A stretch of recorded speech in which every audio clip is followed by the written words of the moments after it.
உலகத்திலேயே ரொம்ப மோசமான ஒரு வக்கீல் தான் நம்புற ஒரு போலீஸ்காரனும், உலகத்திலேயே மோசமான ஒரு போலீஸ் தான் நம்புற ஒரு வக்கீலும் சேர்ந்து ஒரு கேஸ் விசாரிக்க போறோம். வினோதமா இருக்குல்ல?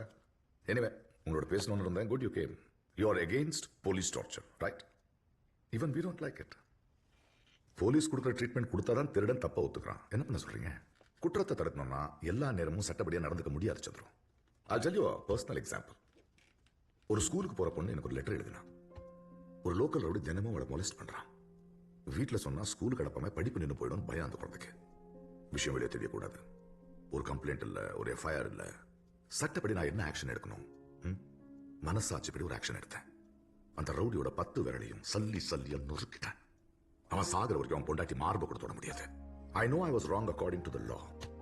ஆனா ஒரு ஸ்கூல் பொண்ணுக்கு பாதுகாப்பா இல்லைன்னு நான் ஏன் இந்த யூனிஃபார்ம் போடணும்?